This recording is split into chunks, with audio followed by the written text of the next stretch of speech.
Okay, we're going to install a Ohlins rear shock on a 2007 919. What we've done so far, I put the bike up on a rear stand and then put it on a front stand. Took the rear cowl off. You have to be able to drop the swing arm completely down, so any stand that goes under the swing arm, either on paddles or a spool, isn't going to work because you have to drop it all the way down. So I put a ladder in place here and put some tie straps to the middle of the frame and supported it that way. And if you can see it, it angles back a little bit so that it doesn't, so it pulls it and keeps it on the front stand. Otherwise it'd want to tip and fall off. So it wiggles a little bit, so you got to be careful. So what we're going to do to replace the shock, I took off the side covers to get some access. I took off the on the rear hugger these two bolts for the brake line. I'm going to take this nut off, and then there's an Allen wrench on the other side, so I'm going to take this off.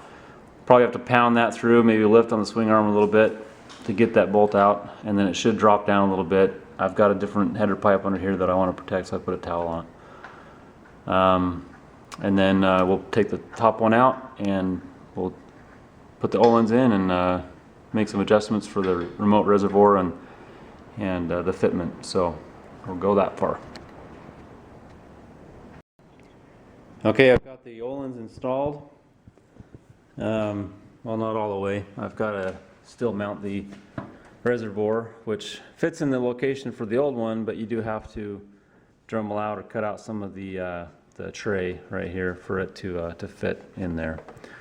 And I'll do that later. When I powder coated the swing arm, and I guess if you ever do this, this is something you should note. The bolt hole right there for the rear shock mount.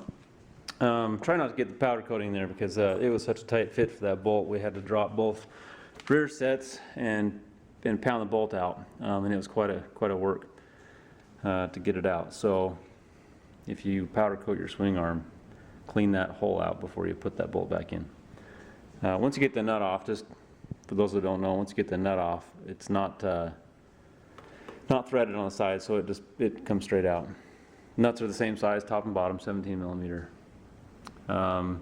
We did have to raise the ladder a little bit because it does drop the swing arm a little farther, and it does hit my exhaust pipe, so I did have to lower it a little farther.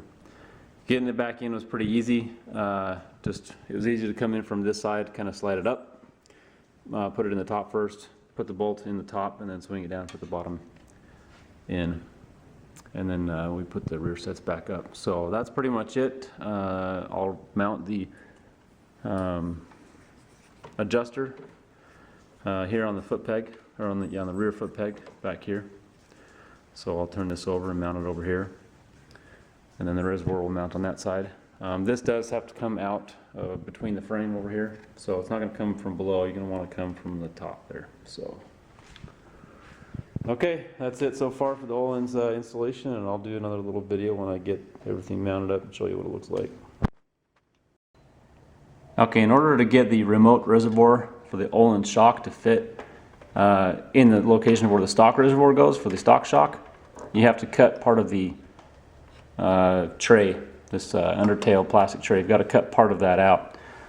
What I have to do that with is just a rotary tool, Dremel, whatever have you.